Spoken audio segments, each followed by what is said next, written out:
Queridos, vamos abrir nossas Bíblias em Efésios capítulo 4, versículo 17. Efésios 4, versículo 17. O apóstolo Paulo está escrevendo uma carta inspirada pelo Espírito Santo à igreja de Éfeso. E no capítulo 4 de Efésios, a partir do verso 17, nós lemos assim. Se tem alguém que ainda não está com a Bíblia aberta, Efésios, Filipenses, Colossenses, Tessalonicenses, fica depois de Coríntios aí, amém? Quem achou no celular fica mais fácil ainda, né? Diz assim, Efésios 4, 17, assim eu lhes digo, e no Senhor insisto, que não vivam mais como gentios, que vivem na inutilidade dos seus pensamentos.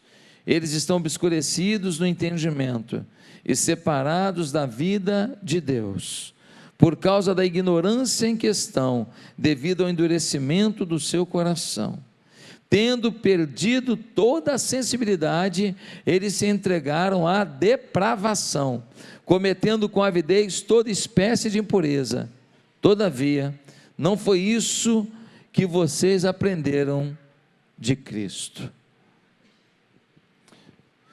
Queridos, na carta aos Efésios,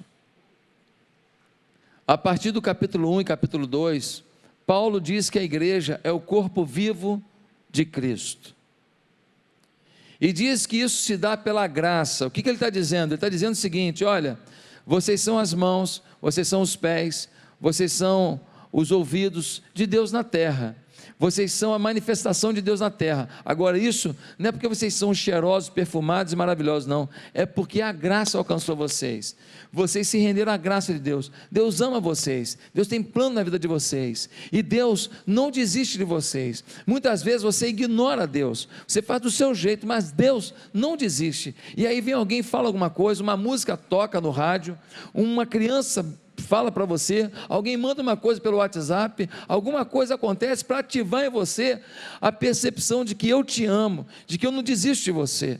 Queridos, isso está no capítulo 1 e 2 de Efésios, mas no capítulo 4, ele vai dizer que a igreja está aqui no mundo para cumprir uma vocação.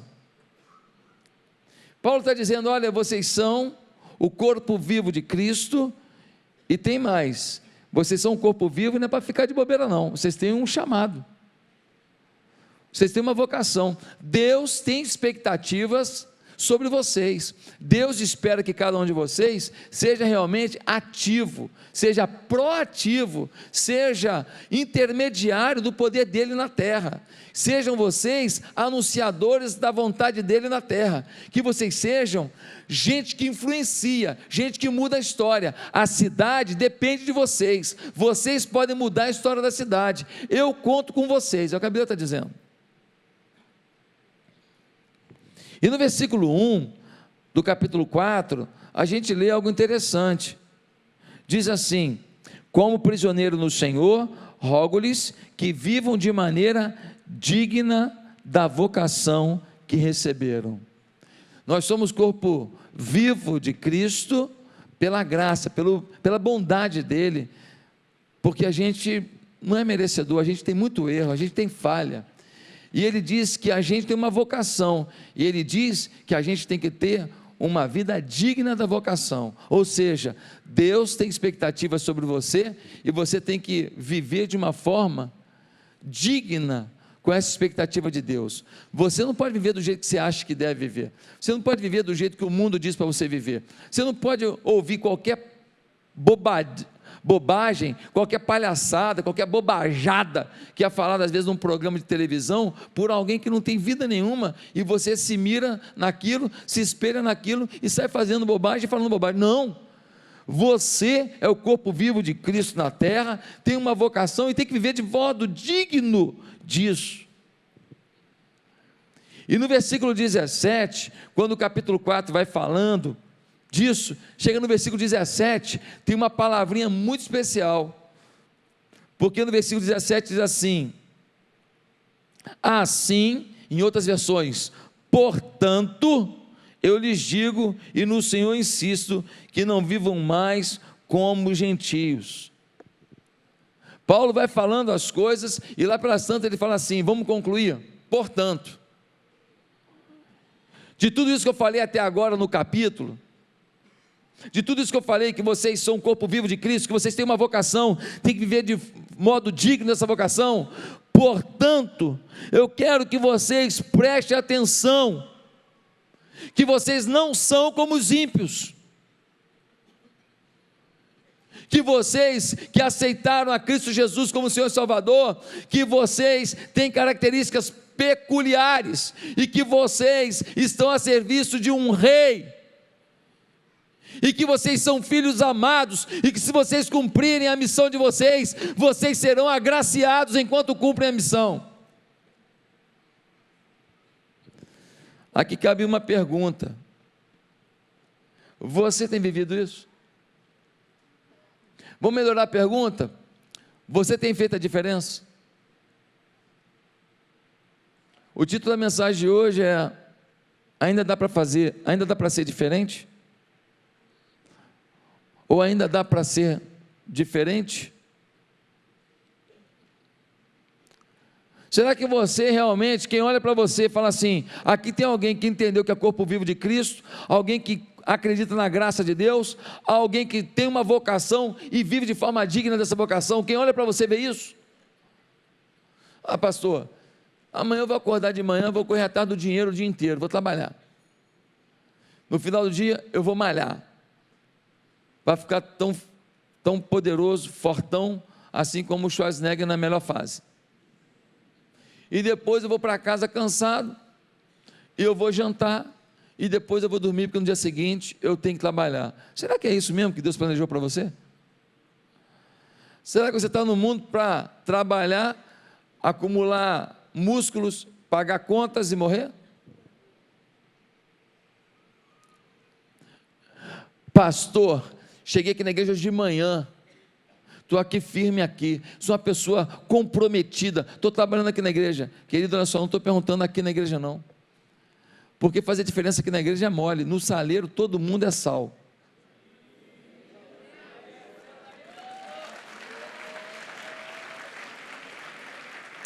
É lá fora, querido, é lá fora que eu estou falando. Eu estou falando quando você sai do saleiro, que você vai para lá, se o seu salzinho não faz efeito nenhum, porque você deixa as coisas que estão em volta de você terem mais força que você mesmo. Eu estou perguntando se quem convive com você no seu trabalho, na sua escola, na sua faculdade, no seu bairro, na sua rua, na sua academia, no seu futebol, se essa pessoa se sente motivada a ser um servo do Senhor. Talvez a maioria aqui diga assim, pastor, mas hoje está difícil, hein? Está complicado, hein? Fazer essa diferença, a pessoa olhar para mim e já ver Deus, e querer Deus, está complicado, hein, pastor? Por quê? Por que está complicado? Ah, pastor, porque o mundo está muito complicado. Realmente, o mundo está complicado. Agora, será que isso é novo? Será que o mundo que o apóstolo Paulo estava vivendo era um mundo tranquilo? Os homens todos com um chapéu na praça, cada mulher que passava, eles falavam, boa tarde, bom dia, madame. As mulheres todas com roupa até o pé, zero sensualidade, andando e falando, oh, bendito seja o nome do Senhor. Será que era isso mesmo? Será que nós estamos vivendo um tempo mais difícil do que o deles, e o deles era mamata, ter um modo digno de Deus? Como é que era a sociedade que Paulo vivia? Ele diz aqui, ele fala, primeiro, era uma sociedade de mente corrompida. Repete comigo, mente corrompida. Olha o versículo 17, diz assim, assim eu lhes digo, e no Senhor insisto, que não vivam mais como os gentios, que vivem na inutilidade dos seus pensamentos.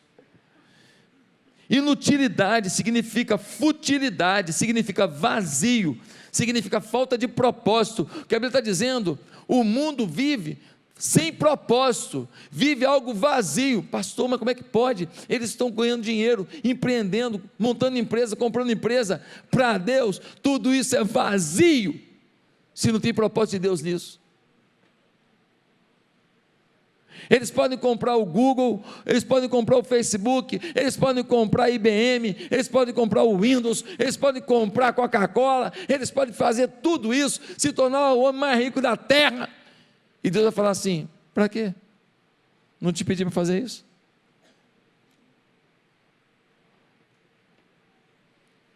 Pior coisa da vida é você conquistar tudo que você planejou e no final da história você descobrir que Deus não esperava isso de você e que você fracassou. Queridos, buscava a idolatria. Aquela sociedade tinha uma vida depravada, havia uma ausência de iluminação mental dada pelo Espírito Santo. Eles estavam reduzidos a uma mentalidade de homens caídos e alienados.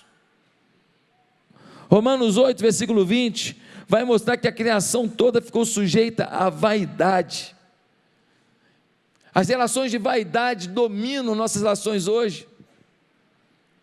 Um vestido bem feito, sem uma marca, não tem o valor do vestido feio com a marca.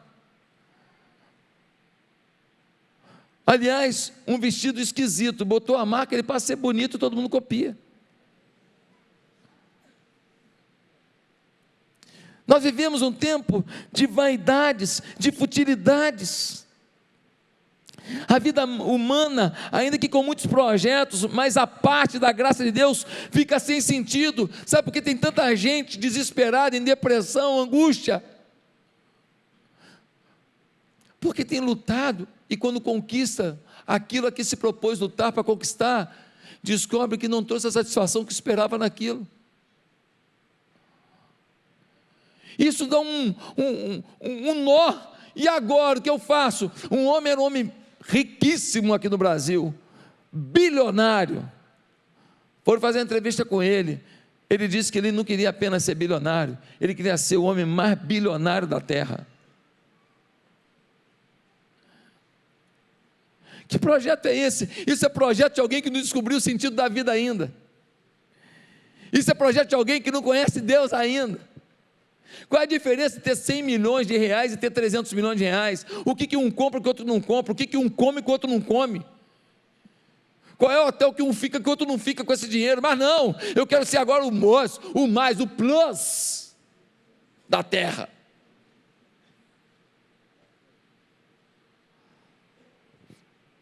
Queridos, eu conheci um homem muito rico, vivia doente.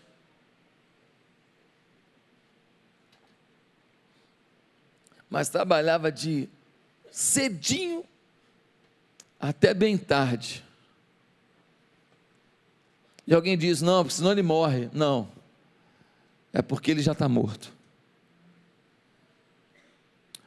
Uma vida sem a vida do Espírito Santo é morte. Queridos, a sociedade daquela época era corrupta, mentirosa, vivia distante de Deus. Essa sociedade deles era igual à nossa. O Império Romano dominou e tinha propina. As pessoas conseguiam as coisas com propina para aqueles soldados romanos. Isso não é novo, não. As igrejas eram lotadas de vendilhões.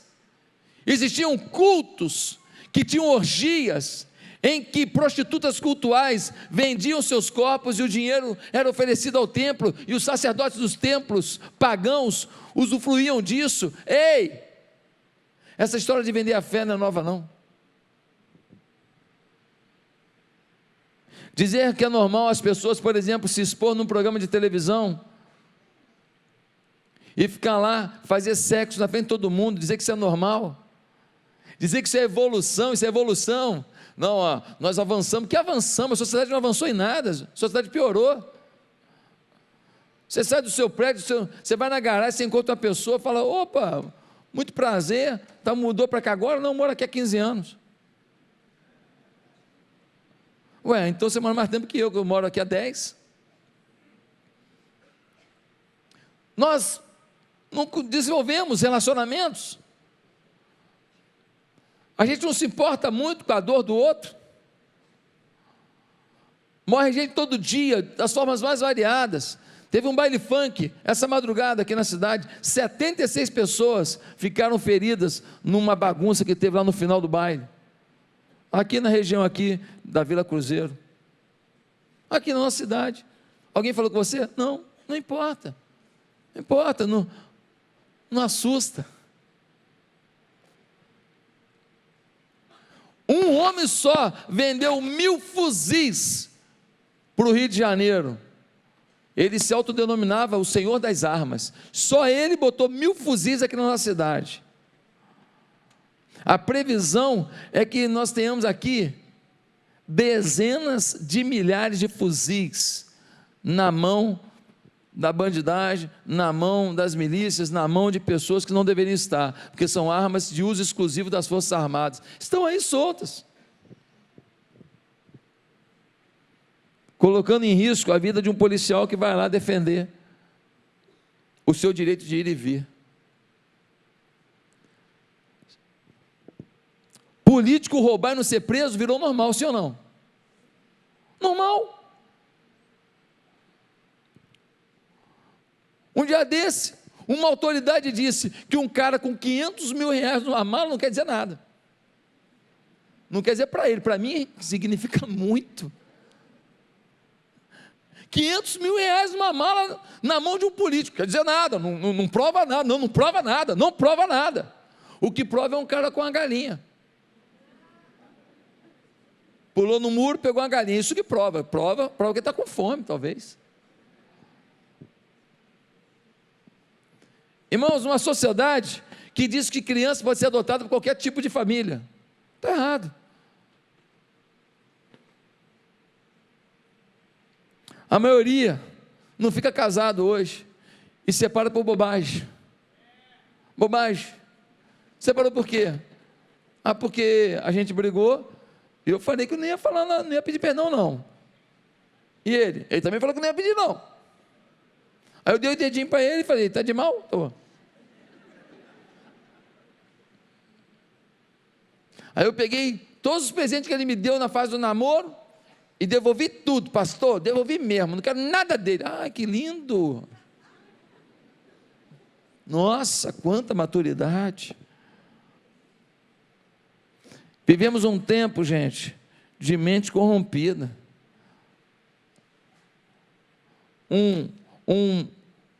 Um membro do Supremo Tribunal Federal,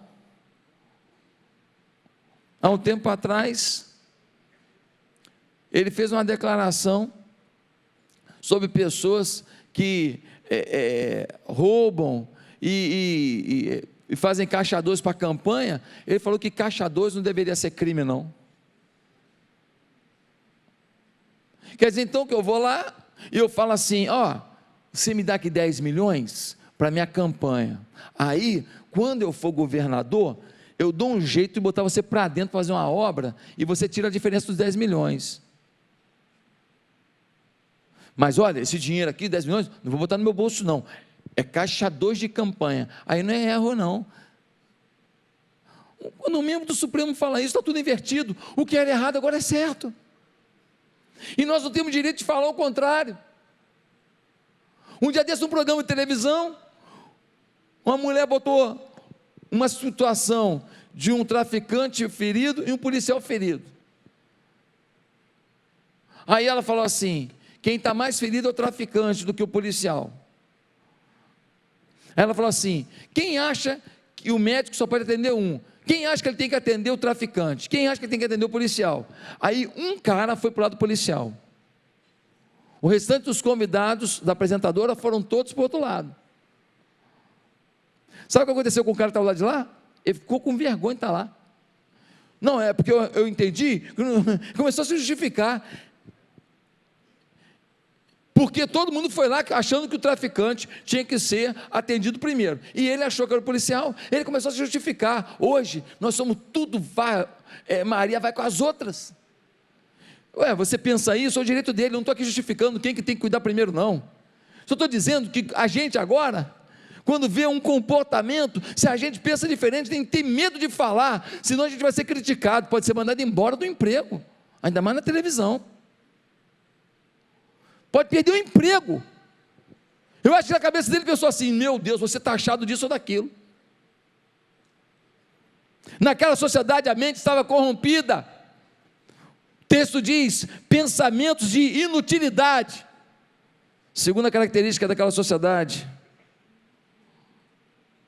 uma sociedade de coração endurecido, uma mente distorcida e um coração duro para sentir o que Deus está falando. Dá uma olhada no versículo 18, diz assim: eles estão obscurecidos no entendimento e separados da vida de Deus, por causa da ignorância em que estão, devido ao endurecimento do seu coração. Eles são ignorantes sobre a minha manifestação, Deus está dizendo, porque eles têm um coração duro. Gente, que tempo de coração duro!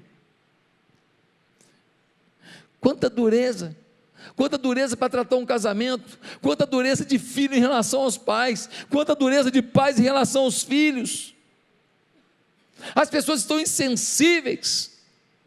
Você sabe que tem umas cirurgias no cérebro, que se o bisturi tocar em determinada parte do cérebro, isso acaba tirando um pouco do senso da pessoa, um pouco assim, dos limites da pessoa, e essa pessoa pode ficar assim meio desavergonhada, e falar coisas que ela não falaria normalmente. Ela pode sair falando certas coisas assim, veio, ela fala mesmo, mas aí foi uma cirurgia, foi um bisturi. Pior é a gente fazer isso com a gente mesmo.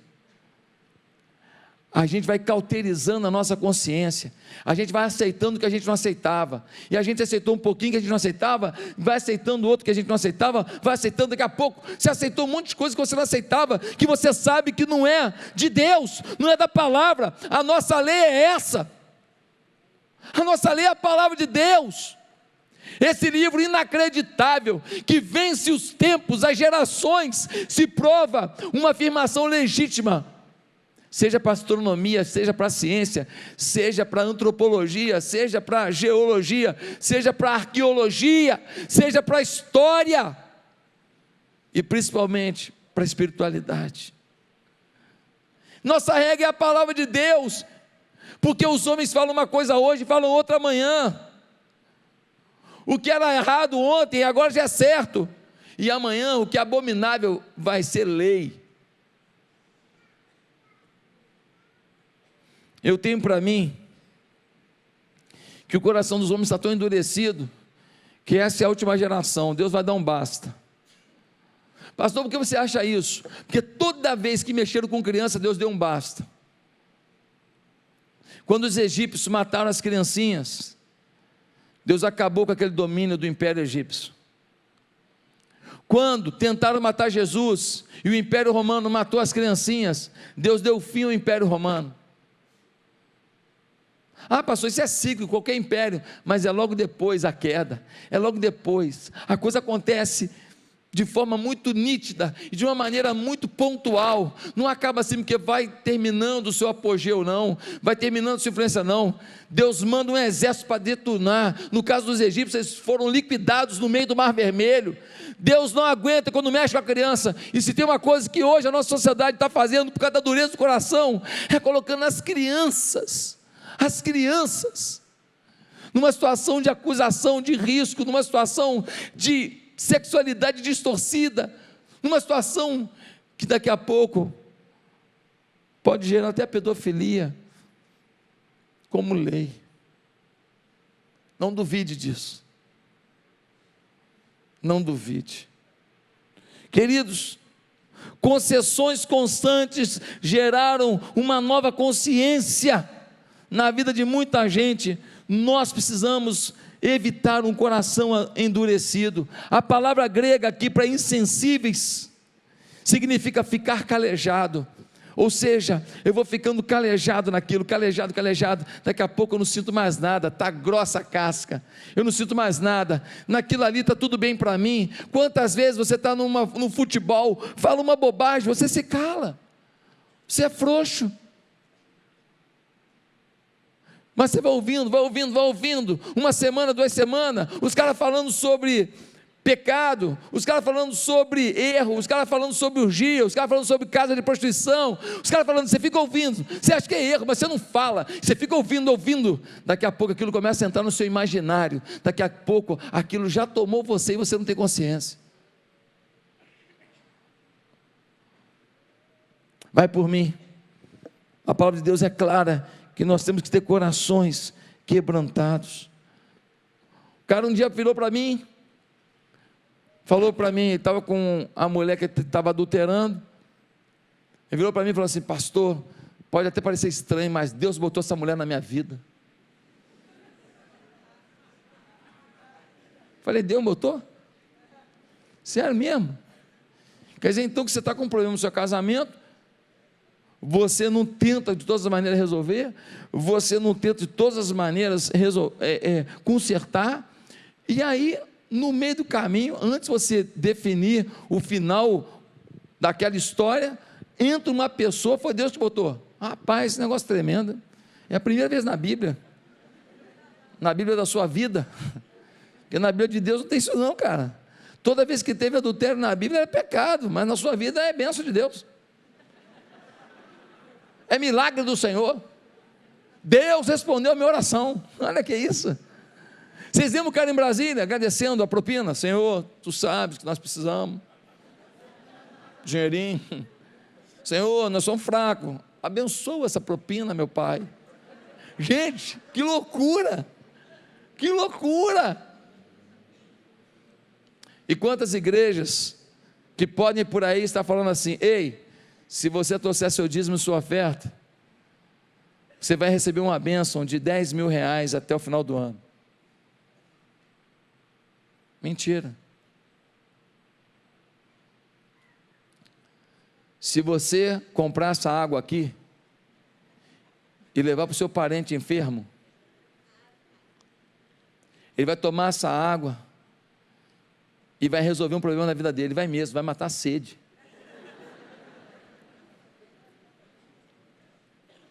A água é de graça, mas nós esperamos uma oferta sua, assim dos R$1.000, porque essa água veio do Rio Jordão. Quanta mentira, quanta mentira, coração endurecido, o que importa é o resultado, como fazer, vale tudo.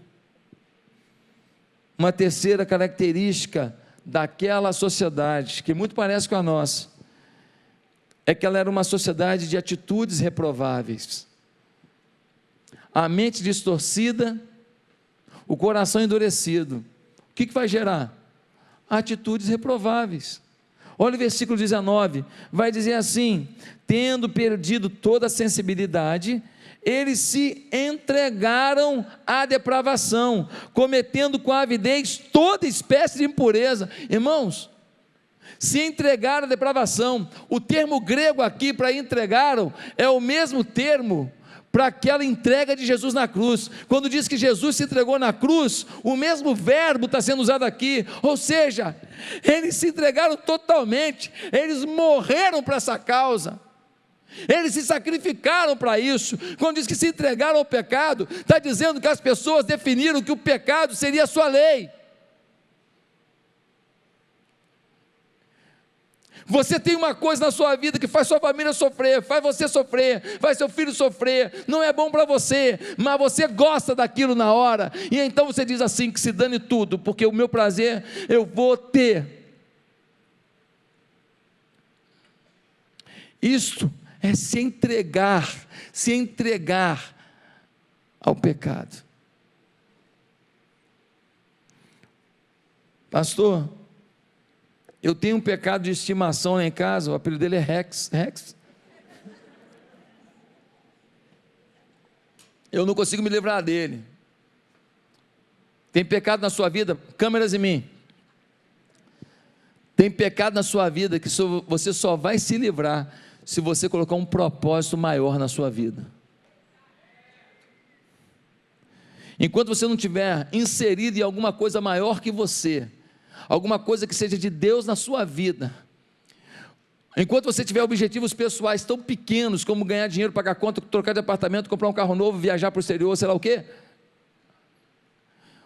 ou multiplicar a tua empresa, ou mudar de segmento, não sei, essas coisas pequenas que ficam aqui na terra, que é importante, claro, é importante, não estou dizendo que não tem que comer não, que não tem que trocar de carro, não tem que trocar de roupa, que não tem que comprar remédio, não é isso não, estou falando que isso é pequeno perto do reino de Deus, isso tudo que você faz, tem que ser canalizado para o reino de Deus, senão, você ganhou o mundo e perdeu a vida, ganhou o mundo e perdeu outras vidas, aí não dá, pesado mesmo. Meus amados irmãos, nós precisamos entender que nós não podemos nos entregar a um projeto de desejo. Quem tem que definir o rumo da sua vida não é uma coisa que é forte para você, uma atração para você, um gosto para você, e sim um projeto, um propósito, um alvo, algo maior. Lutando por algo maior, nessa hora, os nossos desejos e pecados se apequenam diante do nosso desafio, do nosso propósito. Ah, pastor, eu queria te falar uma coisa, eu estou na igreja, eu sou uma pessoa que procuro fazer tudo na boa, eu acho que isso aí não é para mim não. Eu vou pregar um sermão aqui em breve, pode me cobrar, título do sermão, seu telhado não é de aço, o título do sermão, vou pregar em breve, seu telhado não é de aço, sua vida muda de hoje para amanhã, tá? Uma escorregada que você dê muda a sua história, seu filho está indo muito bem, mas você tem nora, sua filha está indo muito bem, mas não casou ainda, seu casamento está muito bem, mas não chegou uma doença,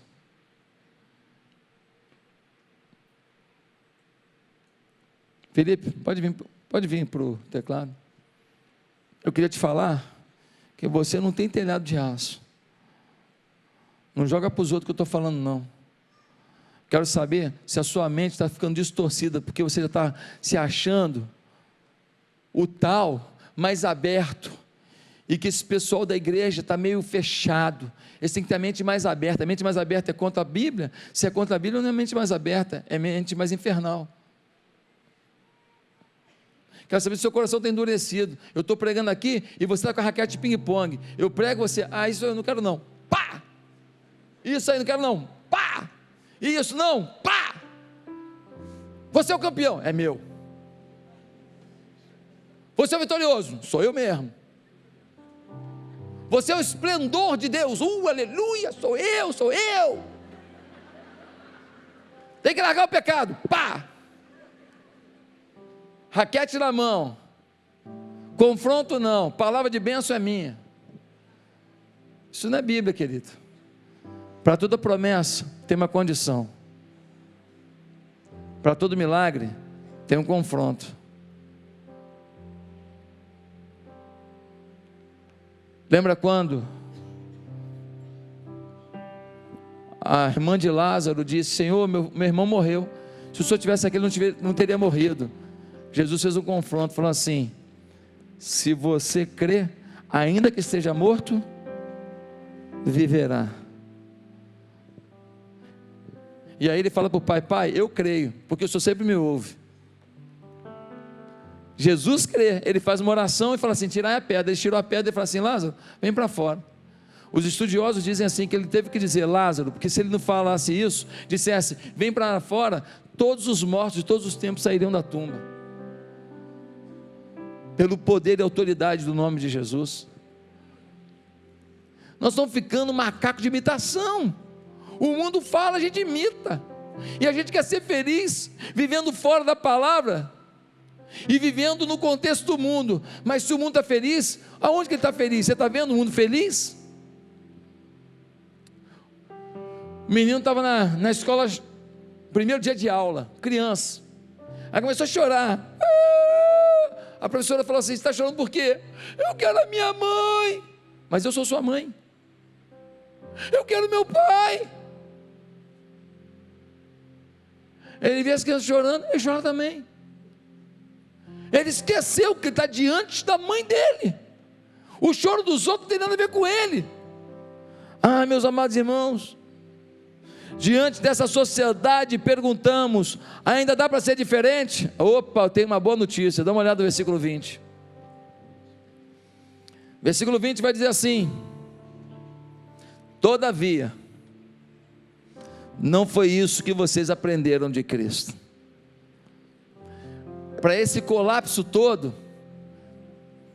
tem aqui uma conjunção que Paulo adora usar. Tem um todavia.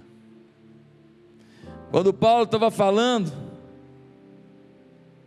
ele estava dizendo para todos: olha, pode estar tudo errado, mas deixa eu te falar, tem um todavia, hein? Todavia, em Cristo a gente aprende diferente. Ei, deixa eu te falar uma coisa: você é o todavia de Deus. Você é aquele que contrapõe o que o mundo diz. Você é aquele que contrapõe o que a imprensa maldita às vezes fala. Não é imprensa boa, é maldita. Mentiras. Empurra as pessoas para um tipo de vida que não produz felicidade, e a maior prova disso é o próprio meio que eles vivem, maluco, perdido às vezes, sofrido às vezes, e eles ensinam para os outros a viver esse estilo de vida, não leva a nada. Quem é que já viu essa novela Apocalipse? Quem já viu algum capítulo? Eu vi 2 capítulos só, legal, não é a Bíblia certinho, é uma novela, mas eu achei legal, faz as pessoas pensarem um pouco, que essa vida não se resume a 40, 50, 60 anos de vida, que essa vida não se resume a um trecho de tempo em que eu nasço, amadureço, envelheço e morro, e que muitas vezes a gente nem chega a envelhecer. Queridos irmãos, a sociedade tem agido assim, todavia, temos que andar diferente, todavia Cristo nos ensina a andar diferente, todavia em Cristo podemos fazer diferença. Existe um todavia, lá em Romanos 5, o próprio Paulo vai dizer: Deus morreu por nós, todavia somos mais que vencedores. Quando ele está lá em Efésios 2, ele vai falar sobre as lutas da vida, ele vai dizer: todavia somos alcançados pela sua graça. Paulo sempre gosta de mostrar o contraponto ao sistema instituído. Se você for Maria, vai com as outras, você não vai para bom lugar não, hein? Seu casamento não vai para bom lugar não, seu coração não vai para bom lugar não. O ensino que você dá aos seus filhos não vai ser um ensino apropriado não.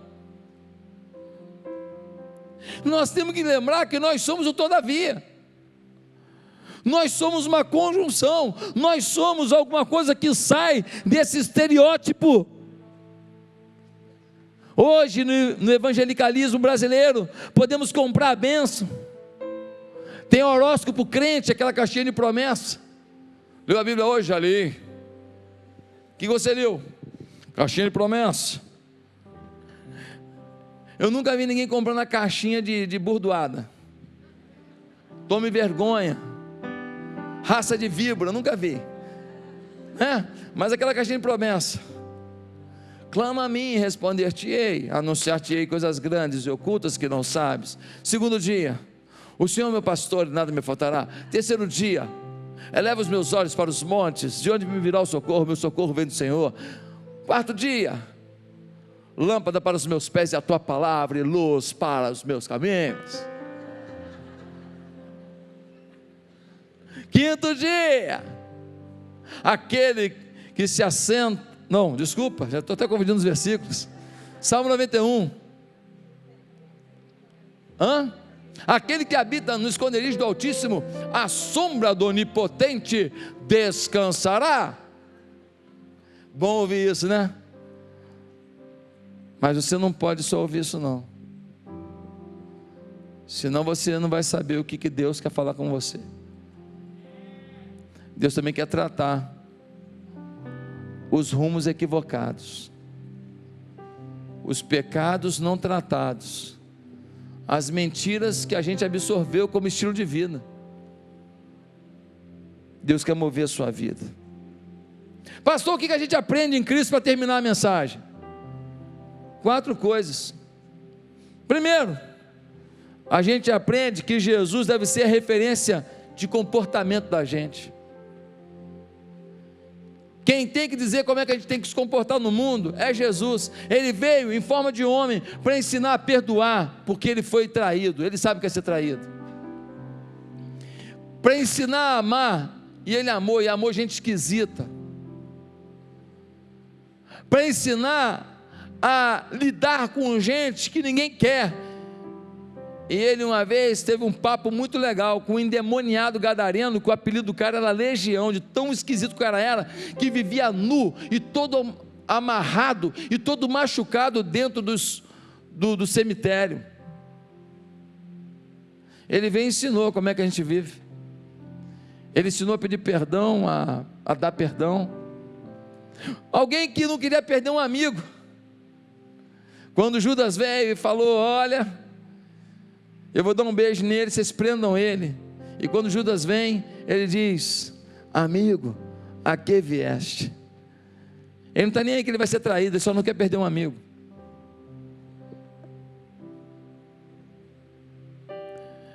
Ele é o nosso exemplo de comportamento.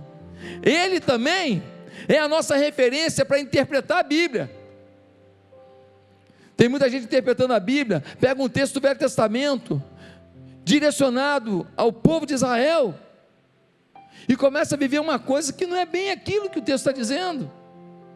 A Bíblia tem que ser interpretada a partir de Jesus. Ele é a nossa referência de interpretação bíblica. Um pastor passou na Cinelândia nos anos 80, e tinha lá um rapaz vendo um cartaz de um filme pornô num cinema lá na Cinelândia. O pastor passou e falou assim: e aí, vai entrar ou não vai? O rapaz se assustou, falou assim: a Bíblia diz para olhar tudo e reter o que é bom.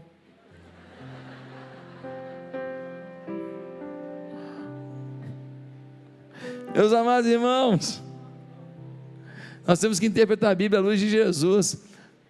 Os bereanos estavam ouvindo o que era dito sobre o Evangelho. Eles foram na Escritura e confrontaram, e falaram: o que isso que a Escritura diz no Velho Testamento tem a ver com o que Jesus está dizendo? A interpretação da Bíblia como um todo, ela tem que passar por Jesus. Ele é o autor, Ele é o principal, Ele é a figura central da Escritura Sagrada. No Velho Ele é anunciado, no Novo Ele veio e anuncia o seu retorno. Em terceiro lugar, Jesus deve ser a nossa referência de comunhão. Comunhão. Jesus falava: amem-se uns aos outros como eu amo vocês. Jesus nunca rejeitou alguém arrependido. Nunca. Nunca. Olha que o Pedro negou 3 vezes. E no final Jesus encontra com ele e fala: Pedro, você me ama? Amo. Você me ama? Amo. Você me ama? Amo. Então é o seguinte: cuida das minhas ovelhas, eu confio em você. E no dia de Pentecoste, Pedro prega um sermão e 3.000 pessoas se convertem. Ele se torna um grande líder da igreja. Jesus não desistiu de um homem arrependido. Queridos, a igreja não é perfeita não, mas você tem que amar. A igreja não é o céu, não tem aqui só anjinho voando, e nem o inferno, só diabinho com garfo. Alguém disse que a igreja é meio purgatório. Purgatório é uma teologia católica que diz que quando você morre, você fica purgando o pecado num lugar, pagando os pecados. Na Bíblia não fala disso não, a Bíblia não afirma isso. Mas na igreja, ora você vê alguém com um comportamento tão bonzinho, isso te edifica. Ora alguém te dá uma canelada, para você aprender a perdoar. Ora alguém ora com você, jejua com você, e você cresce na fé. Ora alguém pisa no seu pé, para você aprender que na igreja tem gente, não tem anjo não. E a igreja faz a gente crescer, avançar, com os bons e com os que não são tão bons ainda. E a gente cresce, a gente avança. Você lembra quando o endemoniado gadareno encontrou com Jesus? Ele não queria ficar com a família, não foi? Ele ficava nu, lá no cemitério. Quando ele se converte, Jesus liberta ele. Ele fala para Jesus: Jesus, para onde o Senhor for, eu vou com o Senhor para qualquer lugar. Jesus fala para ele assim: não, você, por causa do pecado, por causa dos demônios, você perdeu a comunhão. Vai para a tua casa, vai abraçar a tua família. E ele volta para casa. Jesus é a nossa referência de comunhão. Nós temos que nos amar na igreja, nós temos que nos ajudar. Ele pisou na bola, ele ajuda. Ele pisou na bola, ela ajuda. Ela pisou na bola, ela ajuda. Nós temos que estar um ajudando o outro. A igreja não está aqui para julgar não, meu filho. A igreja não está aqui para acusar não. A igreja está aqui para dizer: eu estou contigo, para reaver o caminho, para recuperar o que você perdeu. Essa é a igreja.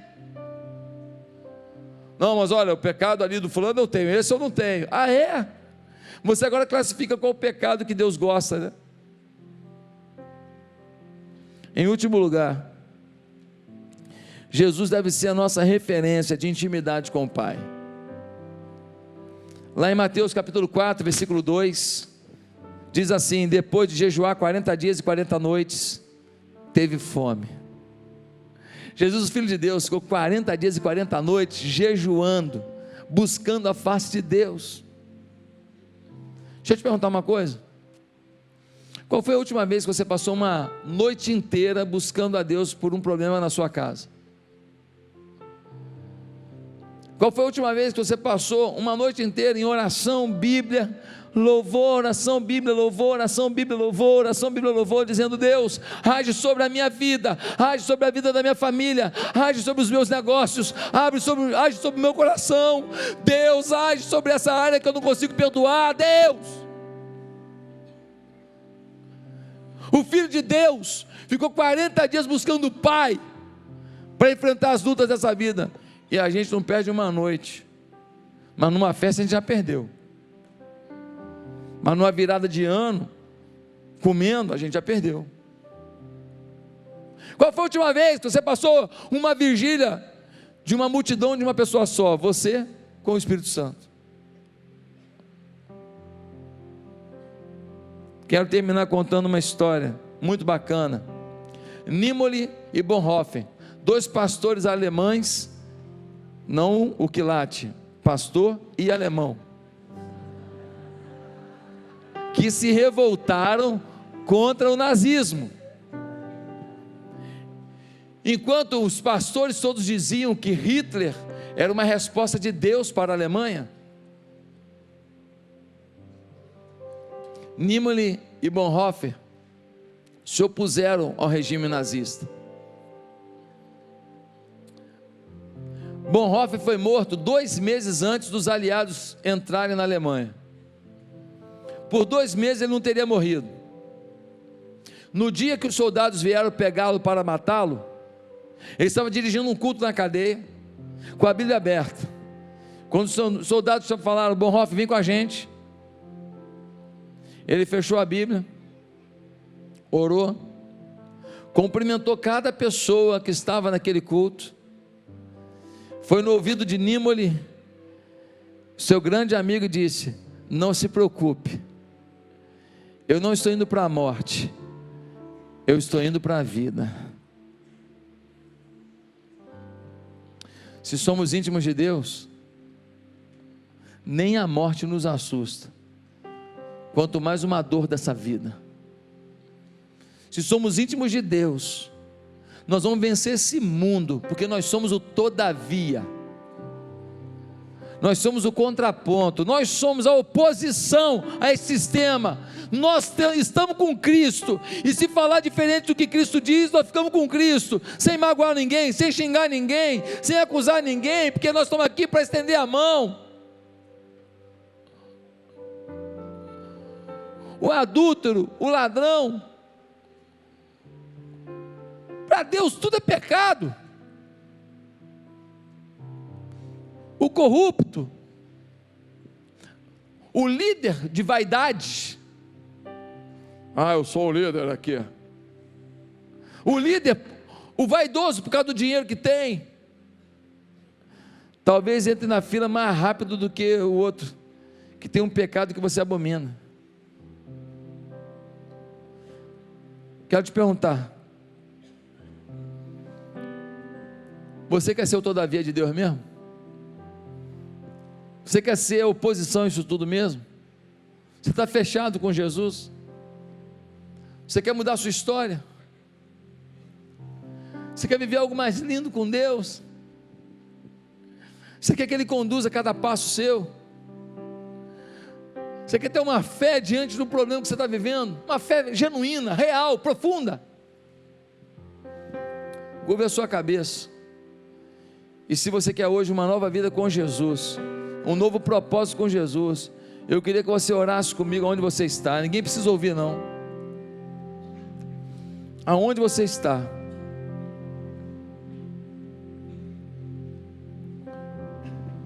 Aonde você está, eu gostaria que você fizesse uma simples oração comigo. Diga assim, se você quer começar uma nova vida com Jesus hoje. Diga assim: Santo Deus, eu peço perdão pelos meus pecados. Eu peço que o Espírito Santo mude a minha vida. Eu não quero ter um coração endurecido, uma mente distorcida e práticas afastadas do propósito de Deus. Porque a Bíblia diz que Jesus ensinou diferente. E é com Jesus que eu quero andar. Muda minha família. Coloco minhas necessidades e meus sonhos nas tuas mãos. Em nome de Jesus eu oro.